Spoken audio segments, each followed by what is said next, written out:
सुबह का समय था। गांव रामपुर की गलियों में पक्षियों की चहचहाहट गूंज रही थी। खेतों से आती ठंडी हवा में मिट्टी की सौंधी खुशबू बसी हुई थी। गांव के बीचों बीच एक बड़ा पीपल का पेड़ था, जिसके नीचे अक्सर गांव के लोग बैठकर बातें करते। आज भी वहां कुछ लोग इकट्ठा थे। रामेश्वर अपने पुराने हल को साफ कर रहा था। पास ही उसका बेटा गोपाल पानी की बाल्टी लिए खड़ा था। देख बेटा, यही हल तेरे दादाजी ने मुझे दिया था। इसी के सहारे हमने खेतों में सोना उगाया। पर वक्त बदल गया है। अब न बैल ताकतवर रहे, न जमीन पहले जैसी। फिर भी मेहनत छोड़ना मना है। बाबा, आजकल हल बैल से कौन खेती करता है? आस पड़ोस के सब किसान ट्रैक्टर ले आए हैं। उनकी फसल दुगनी हो रही है। हम अभी भी लकड़ी और लोहे के पुराने औजारों से जूझ रहे हैं। बेटा, बात औजारों की नहीं, हाथों की मेहनत की होती है। मशीन से फसल जल्दी हो जाएगी, पर मिट्टी से रिश्ता टूट जाएगा। मेहनत का पसीना ही किसान की असली पहचान है। पर पेट तो मेहनत से नहीं, पैसों से भरता है बाबा। पास ही खड़ी सावित्री ये बातें सुन रही थी। गोपाल, तेरे बाबा सही कहते हैं। मेहनत छोड़ देगा तो खेत भी रूठ जाएंगे। पर हाँ, जमाने के साथ चलना भी जरूरी है। गुस्सा मत कर। पीपल के पेड़ के नीचे गांव का मुखिया किशन अपनी चारपाई डालकर बैठा था। उसके साथ रामेश्वर का दोस्त लक्ष्मण भी था। रामेश्वर अब भी उसी पुराने हल से खेती करता है। कब तक ऐसे गुजारा करेगा? मैंने सुना है उसकी फसल आधी रह गई है। अरे मुखिया जी, रामेश्वर मेहनती आदमी है। दूसरों की तरह लालच नहीं करता। मिट्टी से उसका नाता है, तभी तो लोग उसकी इज्जत करते हैं। इज्जत से पेट भरता है क्या? गांव में जिसकी जमीन और ताकत है उसी की सुनी जाती है। बाकी लोग तो बस नाम के किसान हैं। इतना कहते ही रामेश्वर उधर से गुजरता है। किशन, इज्जत और मेहनत ही इंसान की सबसे बड़ी ताकत है। जमीन तो आज है, कल किसी और की हो सकती है, पर मेहनत से मिली रोटी का स्वाद कोई छीन नहीं सकता। किशन हल्की मुस्कान देकर चुप हो गया, लेकिन उसकी आंखों में ईर्ष्या साफ झलक रही थी। घर का छोटा आंगन शाम को राधा अपनी किताबें पढ़ रही थी। गोपाल उदास चेहरे के साथ पास बैठा था। भैया, आप ऐसे क्यों बैठे हैं? कल मास्टर जी ने कहा था कि मेहनत से पढ़ाई करने वाला बच्चा ही गांव का नाम रोशन करेगा। आप भी तो मेहनत करते हो बाबा के साथ। सच कह रही है तू। पर कभी कभी लगता है कि मेहनत के बावजूद भी हमारी हालत क्यों नहीं बदलती। बाबा ने सारी जिंदगी खट दिया, पर हमारे पास अब भी ना अच्छे कपड़े हैं, न पढ़ाई के पैसे। शायद ऊपर वाला हमें अभी परख रहा है भैया। मेहनत करने वालों को देर से ही सही, पर फल जरूर मिलता है। गोपाल ने बहन की बातें सुनी और चुप हो गया। खेतों में सुबह रामेश्वर खेत की मेड़ पर खड़ा था। सामने सूखी फसल झुकी हुई थी। गोपाल कुदाल लेकर खड़ा था। चेहरे पर पसीने की धारें बह रही थी। बाबा, देखिए ये धान की हालत। पानी न मिलने से आधी फसल सूख गई है। मैंने आपसे कितनी बार कहा कि अब ट्यूबवेल लगवाइए, वरना ये खेत हमें कुछ नहीं देंगे। बेटा, ट्यूबवेल लगवाना इतना आसान नहीं है। उसके लिए पैसा चाहिए, और कर्ज लेकर खेती करना मतलब जंजीरों में बंधना। तो क्या हम यूं ही भूखे मरते रहे?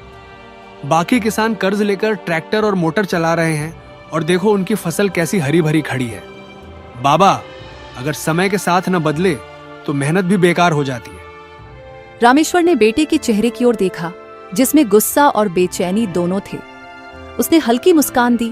गोपाल, मेहनत कभी बेकार नहीं जाती। तू अभी जवान है, खून गर्म है, इसलिए जल्दी जल्दी सब बदलने की सोचता है। पर धरती माँ को समय चाहिए। उसकी गोद में बीज डालकर सब्र करना पड़ता है। गोपाल चुप हो गया, पर उसकी आंखों में सवाल अब भी जिंदा थे। घर का आंगन दोपहर सावित्री खाना बना रही थी। राधा पास बैठकर अपनी किताब पढ़ रही थी।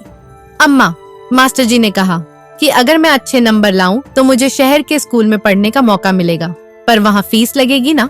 हाँ बेटी, फीस तो लगेगी, लेकिन तेरे बाबा तेरी पढ़ाई जरूर कराएंगे। उन्होंने हमेशा कहा है कि ज्ञान सबसे बड़ा धन है। इतना कहते हुए सावित्री की आंखों में हल्की नमी आ गई। गोपाल ने ये बातें सुन ली। अगर हमें सच में बहन को पढ़ाना है तो हमें पैसे की जरूरत है, और पैसे मेहनत से नहीं तरक्की से आते हैं। बाबा ये क्यों नहीं समझते? पीपल के पेड़ के नीचे मुखिया किशन अपने साथियों के साथ बैठा बीड़ी पी रहा था। लक्ष्मण भी वहीं आकर बैठ गया। अरे लक्ष्मण, सुना क्या? रामेश्वर का बेटा गोपाल बड़ा जोशीला हो गया है। कहता है कि पुराने तरीके छोड़कर ट्रैक्टर और मोटर चाहिए। लगता है बाप बेटे में अब भिड़ंत होने वाली है। मुखिया जी, गोपाल जवान है। जवान खून हमेशा नए रास्ते ढूंढता है, पर रामेश्वर जैसे लोग ही गांव को संभाले रखते हैं, वरना सब कर्ज और लालच में डूब जाए। कर्ज बुरी चीज नहीं है अगर समझदारी से लिया जाए। असल में समझदारी से पैसा खर्च करना आना चाहिए। पर रामेश्वर जैसे लोग न तो कर्ज लेते हैं न तरक्की करते हैं। ऐसे लोग बस अपनी मिट्टी में ही दबकर रह जाते हैं। रामेश्वर उसी समय वहां पहुंच गया। किशन, मेहनत करने वाला कभी मिट्टी में नहीं दबता, वही मिट्टी उसे आसमान पर चढ़ाती है। और रही बात कर्ज की, जो पेट काट कर पैसा चुकाता है वो जानता है कि कर्ज कितनी बड़ी बेड़ी है। किशन ने कुछ पल सोचा और मुस्कुराते हुए चुप हो गया। पर उसके मन में यह बात घर कर गई कि अगर गोपाल को उकसाया जाए तो शायद बाप बेटे के बीच दरार डाली जा सकती है। रात के समय गोपाल आंगन में बैठा आसमान की ओर देख रहा था। राधा उसके पास आ गई। भैया, आप परेशान क्यों रहते हो? आप बाबा से इतना लड़ते क्यों हो? मैं लड़ना नहीं चाहता बहन, बस चाहता हूं कि हमारा घर भी खुशहाल हो। तुझे अच्छे स्कूल में पढ़ाई मिले, माँ को कभी चिंता न करनी पड़े और बाबा भी चैन से जिए। पर इसके लिए हमें बदलना होगा। मेहनत तो मैं भी करूंगा, पर मेहनत अकेली काफी नहीं है। पर भैया, बाबा कहते हैं मेहनत का फल जरूर मिलता है। गोपाल हल्की हंसी हंस पड़ा। हाँ राधा, मेहनत का फल मिलता है, पर शायद बहुत देर से, और कभी कभी इतना देर से कि लोग उम्मीद ही छोड़ देते हैं। राधा चुप हो गई। आसमान में चांद निकला हुआ था। दूर कहीं ढोल की आवाज आ रही थी। शायद किसी की शादी थी।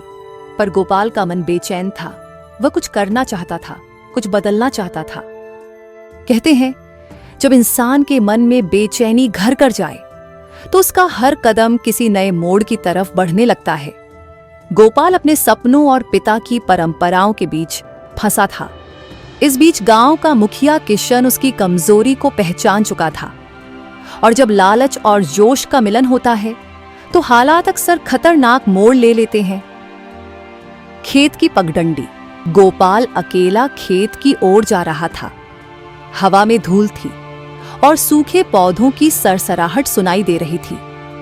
तभी पीछे से किशन ने आवाज लगाई। अरे गोपाल बेटा!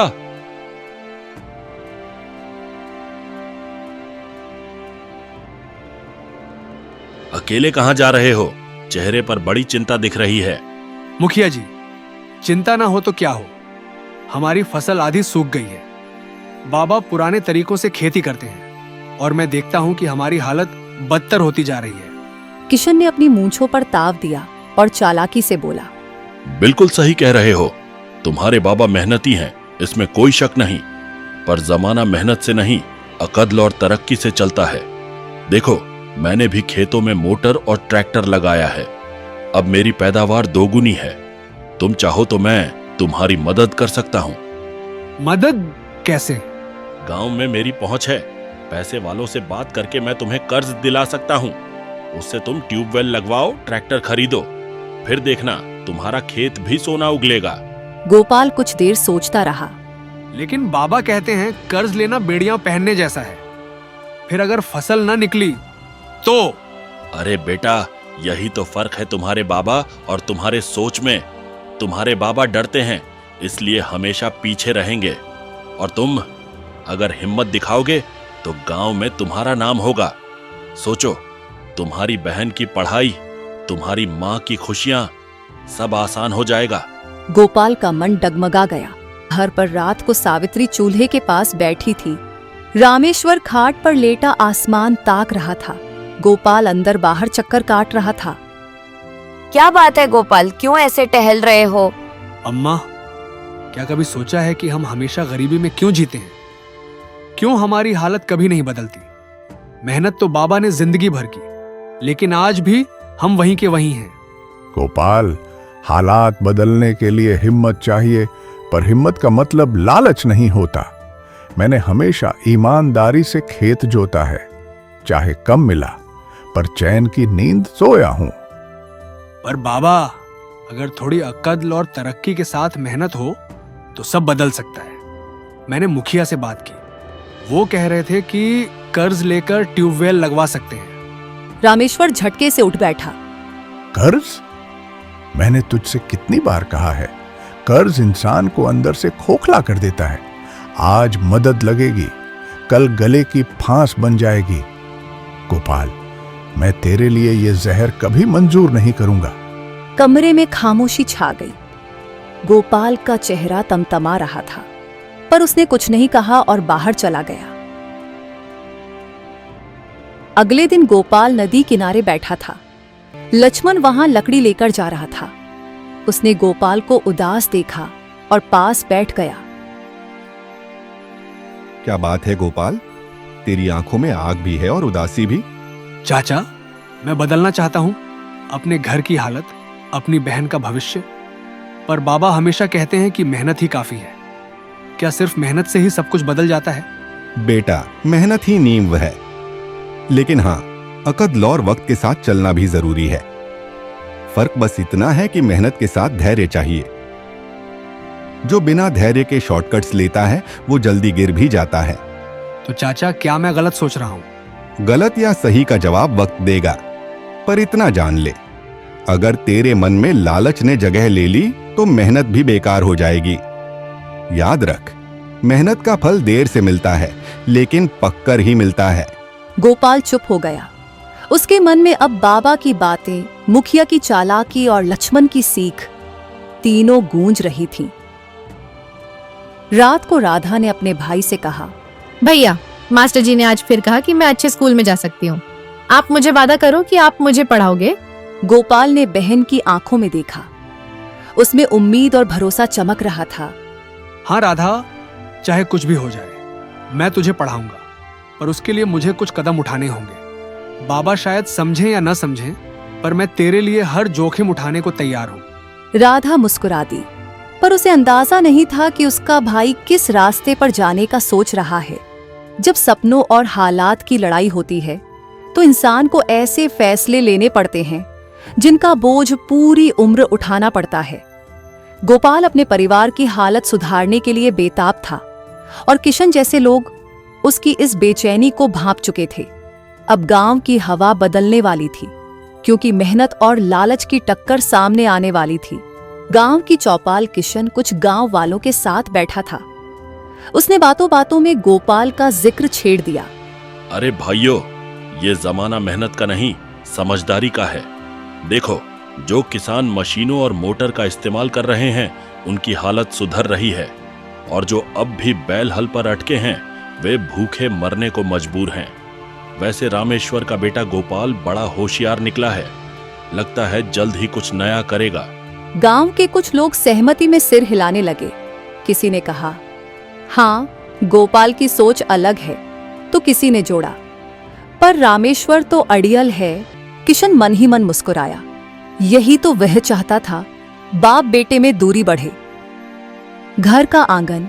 शाम को रामेश्वर अपने खेत से लौटा तो देखा गोपाल चुपचाप बैठा है। सावित्री खाना परोस रही थी। गोपाल, आज खेत में गया था तो देखा तू नहीं था, कहाँ चला गया था? बस गांव में ही था, सोच रहा था कि अब आगे क्या करना चाहिए। सोच अच्छी बात है, पर सोच में धैर्य होना चाहिए। जल्दी के चक्कर में इंसान गलत राह पकड़ लेता है। बाबा, आप हर बार यही कहते हैं, धैर्य धैर्य धैर्य, लेकिन कब तक? हमारी हालत कब सुधरेगी? बहन की पढ़ाई का क्या? आप चाहते हैं कि हम बस इंतजार करते रहें? सावित्री ने दोनों को शांत करने की कोशिश की।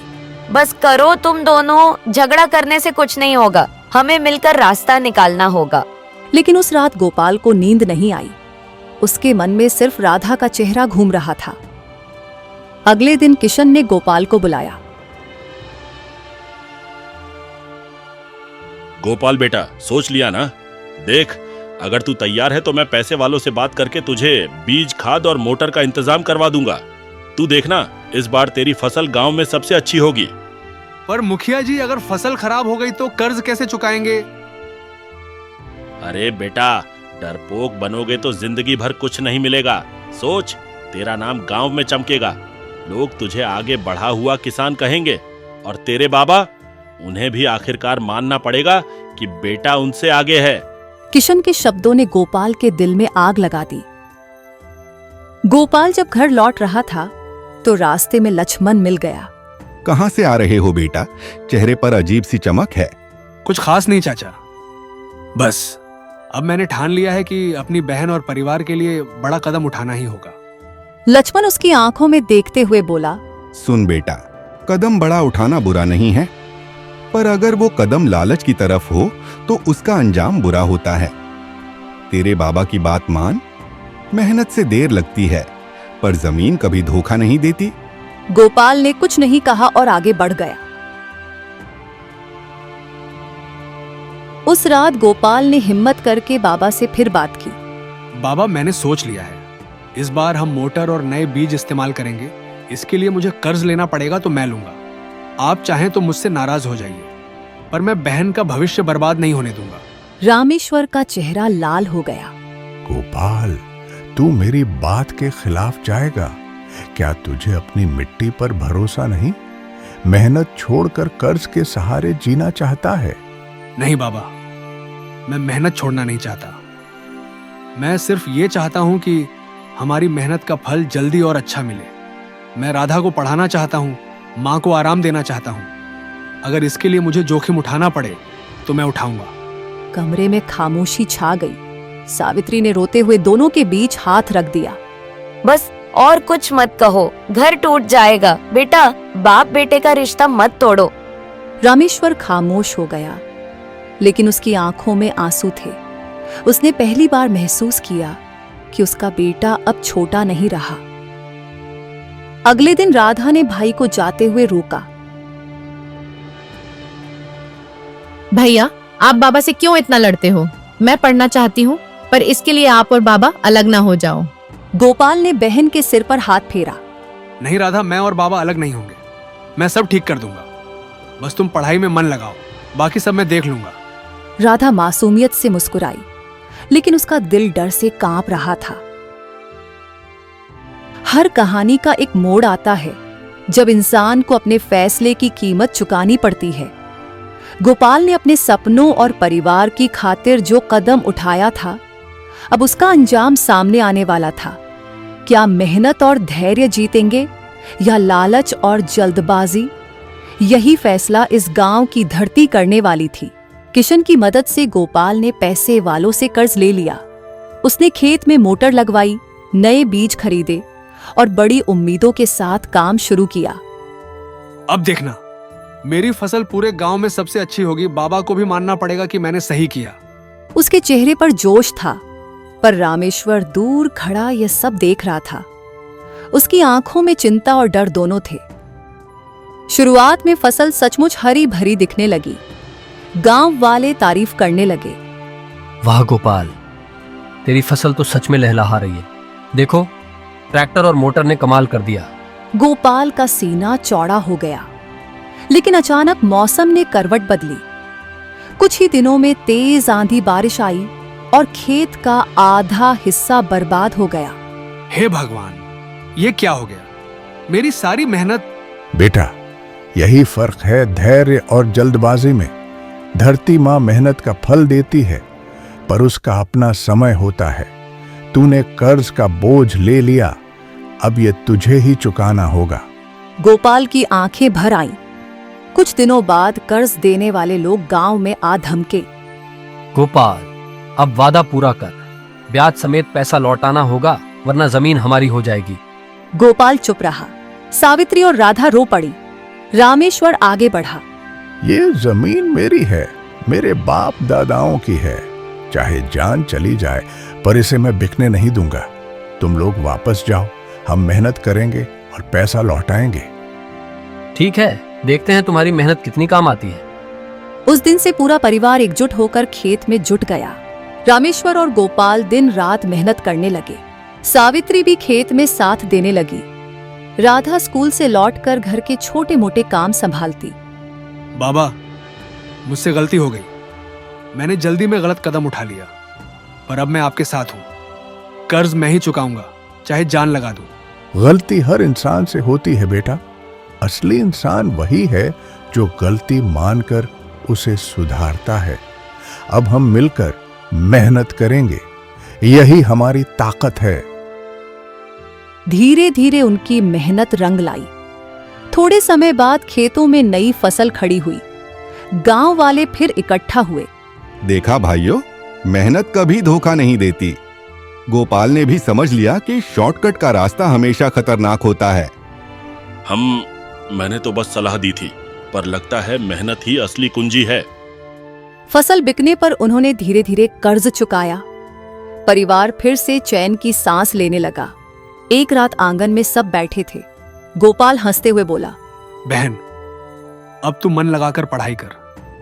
तेरे लिए ही हमने ये सब किया, और अब मुझे समझ आ गया है कि मेहनत का कोई विकल्प नहीं होता। रामेश्वर ने आसमान की ओर देखा और धीरे से कहा, धरती माँ कभी बेईमानी बर्दाश्त नहीं करती। मेहनत से सींचा हुआ बीज ही असली फल देता है। यही हमारी जिंदगी की सबसे बड़ी सीख है। बाबा भैया, अब मैं भी मेहनत करूंगी ताकि एक दिन गांव का नाम रोशन कर सकूं। परिवार ने एक दूसरे की ओर देखा। उनकी आंखों में संतोष था। मेहनत का रास्ता लंबा और कठिन हो सकता है, पर उसका फल हमेशा मीठा होता है। शॉर्टकट्स और लालच इंसान को कुछ पल के लिए चमका सकते हैं, लेकिन असली इज्जत और सुख सिर्फ मेहनत और धैर्य से ही मिलता है।